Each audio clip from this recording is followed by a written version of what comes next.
Bonjour, une petite vidéo aujourd'hui pour vous parler d'un sujet essentiel pour moi. Ça fait un moment que je souhaitais vous faire cette petite vidéo pour vous dire que quand on chemine, comme moi, comme pour vous, il va y avoir des passages différents. Et vous savez que ça fait maintenant pas mal d'années que j'accompagne les gens, au départ sur un chemin spirituel en recherche, avec parfois une spiritualité un petit peu teintée de New Age, même si c'était assez léger quand même. On ne peut pas dire que je sois tombée dans le New Age complet, mais j'ai cherché. Et puis ensuite, être revenue dans une voie du Christ avec cette rencontre faite en avril 2025. Et là, plus j'avance, plus je me dis que tout ça est tellement interconnecté, c'est fou, et ça a du sens en fait. C'est comme si toutes ces voix se rejoignaient pour transmettre juste un message universel. Et c'est là-dessus que j'aimerais vraiment m'arrêter aujourd'hui, c'est sur cette voix universelle. Vous savez, Jésus n'est pas venu il y a 2000 ans pour créer une nouvelle religion. Je pense que ça n'a strictement rien à voir avec ça. Il est venu pour transmettre un message universel qui est le message de l'amour. Cette notion d'amour, d'aimer son prochain comme soi-même, et d'avoir vraiment cette posture de toujours agir par amour. Jésus, son message, c'était vraiment d'être au-delà des religions, au-delà des dogmes, au-delà des croyances. Lui disait que, bien sûr, qu'il y a des lois, parce que en tant qu'humain, aujourd'hui, on a besoin de lois, parce qu'on n'est pas capable encore, justement, de fonctionner avec cet amour dans nos vies. Donc, les lois sont là pour donner des règles.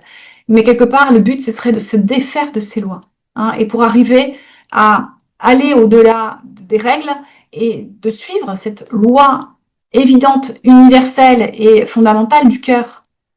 C'est ça qu'il est venu amener Jésus aujourd'hui. Et je pense que les lois sont faites pour nous humains qui sommes encore comme des petits enfants qui n'arrivons pas à écouter ce cœur véritablement dans ces valeurs profondes universelles. C'est pour ça qu'aujourd'hui on a encore des lois. Mais le but ce serait d'aller au-delà de ces lois. Et c'est pour ça qu'il ne voulait pas qu'on soit dans le dogme, dans une religion de croyance, de je dois faire comme si, je dois suivre ça, si je ne fais pas ça, c'est pas bon, etc. Et c'est là que je me rends compte que sur mon chemin, j'ai été élevée au départ dans la religion catholique, mais je ne m'y retrouvais pas. Dans des choses qui étaient véhiculées, c'était pour moi incohérent et je m'en suis complètement détachée. Et le fait d'y revenir maintenant et en ayant cette compréhension du message, eh bien, tout est OK. Parce que je sais qu'on ne me demande pas d'être dans une croyance au sens appliquer des choses parce qu'il faut les appliquer, mais d'aller au-delà et de toujours rechercher cette forme d'amour et de justice que le Christ nous demande d'incarner.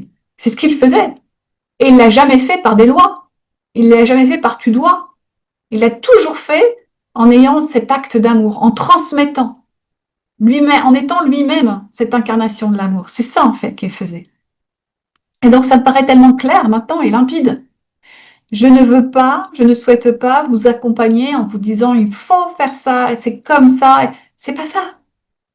C'est je souhaite vous aider en allant chercher au plus profond de vous cette vérité intérieure, cet amour plus grand qui va vous guider et qui va aller au-delà des lois humaines parce que ce sont les lois universelles. Si on suit cette vérité-là, si on est dans cet amour avec un grand A dans chaque action que l'on fait, alors oui, on sera dans les lois universelles et on ne mettra personne en danger.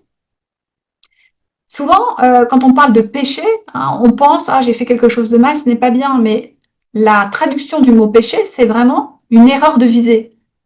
C'est-à-dire que c'est comme si on avait une action ou un désir qui n'était pas le bon. On se trompe de cible. Donc en faisant ça, on va faire du mal à quelqu'un, soit aux autres, soit à nous-mêmes. C'est ça le péché. Quand on est vraiment dans cette connexion profonde à notre dimension spirituelle, à ce plus grand que nous, qu'on peut appeler Dieu, on ne peut plus être dans l'erreur de visée. On ne peut plus être dans le péché. On y est seulement si on veut continuer notre vie avec nos propres forces, en tant qu'humain limité, c'est évident, parce que l'humain est faible. L'humain va encore chuter, va se tromper. Donc s'il se dit je ne vais faire que par ma propre volonté, forcément il ne va pas y arriver, il va continuer à pécher, il va continuer à faire des erreurs de visée, c'est évident.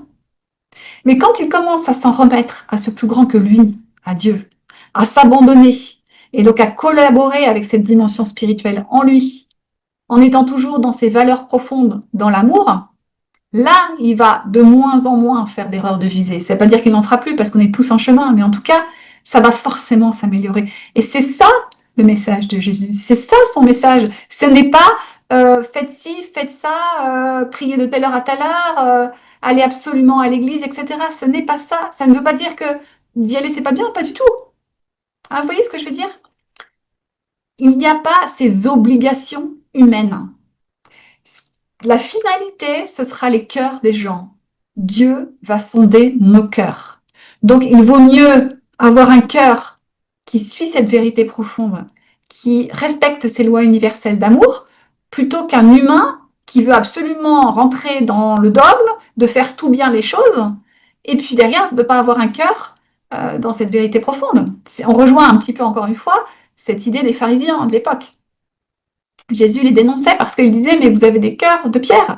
Malgré tout ce que vous faites, malgré toutes vos connaissances, malgré le respect de la loi, de la Torah, etc., regardez vos cœurs. Et c'est ça le message le plus important. Il est vraiment venu instaurer une spiritualité universelle. C'est ça qui est fou. C'est pour ça que je m'y retrouve tant, en fait. C'est enfin comme si, ça y est, cette voie me paraissait la voie ultime parce qu'elle ne s'inscrit pas dans un dogme, dans une croyance, dans quelque chose. Elle se résume à un seul mot. Aimez-vous les uns les autres. Si vous êtes dans l'amour de ce quelque chose de plus grand, lui, il appelait le Père, alors vous pourrez vous aimer les uns les autres et vous aimer vous-même. C'est ça ce qu'il instaurait. Donc plutôt que de suivre des lois pour essayer de faire bien, il nous amène à cette vérité profonde en nous, qui est là, si on va la chercher. Hein? Donc, ce qu'a voulu amener Jésus, c'est pas une histoire de je crois, je ne crois pas. Il y a des chrétiens, il n'y a pas de chrétiens, il y a des croyants, il y a des non-croyants, il y a des bonnes religions, il y a des mauvaises religions. C'est pas du tout ça. Il est venu juste apporter ce message universel qui est l'amour, avec un grand A. C'est ça, en fait, sa spiritualité. Ça se résume à ça. Amour et justice, évidemment, mais l'amour en priorité. Hein. Et je crois que c'est le plus beau des messages qu'on puisse recevoir, surtout à notre époque. On voit bien que sans amour, le monde va mal. Mais ça paraît peut-être tout bête, parce que les gens se disent, mais de quoi elle nous parle, Corinne, l'amour, c'est quoi? Mais c'est cette notion d'amour véritable qu'on ne peut pas, nous, en tant qu'humains, exprimer sans nous lier à Dieu. C'est pour ça que quelque part, Jésus disait, je suis le chemin, la vie, la vérité, parce que par lui, on accède au Père, on accède à Dieu. Il nous guide, il nous montre. Hein, souvent, quand je vous donne cette notion de Trinité, moi, je vois ça vraiment comme le Père qui nous attire par son amour, parce qu'on a cette soif, cette recherche en nous de cet amour infini. Donc ça, c'est être attiré par le Père, mais on ne peut y arriver qu'en étant guidé par le Fils, parce que le Fils, lui, il l'a incarné. Hein, donc c'est suivre son exemple. Il était l'amour dans toutes les cellules de son corps en incarnant ça sur Terre. Donc il nous guide, et en étant aussi éclairé, évidemment, par le Saint-Esprit, qui, lui, va nous faire ressentir l'amour du Père, va nous faire ressentir cet amour si grand, va nous éclairer sur le chemin, va nous apporter cette chaleur, va nous consoler, va nous réconforter. Hein, il y a vraiment une notion d'être réchauffé dans le cœur. Hein, c'est pour ça que cette Trinité, elle a un sens, vraiment. Et d'ailleurs, je pourrais vous parler d'autre chose que de la Trinité, parce que la Trinité, on va la rapporter tout de suite à la religion, encore une fois, hein, catholique. Mais je pourrais très bien vous parler juste de cette grande source, cette grande intelligence de vie qui nous appelle, hein, qui est notre nourriture essentielle, elle nous appelle. Et pour y aller, eh bien, il y a un être humain qui est venu sur Terre qui nous a montré le chemin. Et ces enseignements sont d'une limpidité évidente et qui n'avait pas d'envie de pouvoir, envie de créer un autre mouvement, et voulait juste nous transmettre cette vérité qui est tellement grande. Et puis, au lieu de parler du Saint-Esprit, je pourrais tout simplement vous parler de ce ressenti d'amour, de ce feu intérieur, de cette flamme. Il n'y a pas de mots, il n'y a pas de... N'entrons pas dans les dogmes. Hein. C'est pour ça que aujourd'hui, je continue d'accompagner les gens. Et ce que je fais de plus en plus, c'est que je garde ma structure d'accompagnement que j'ai toujours eue, qui est une chronologie de ce chemin d'éveil de soi, en y apportant toutes les caractéristiques du chemin du Christ, sans parler de Jésus, sans parler du Christ, même parfois sans parler de Dieu, parce que c'est un message universel qui tourne autour de l'amour avec un grand A.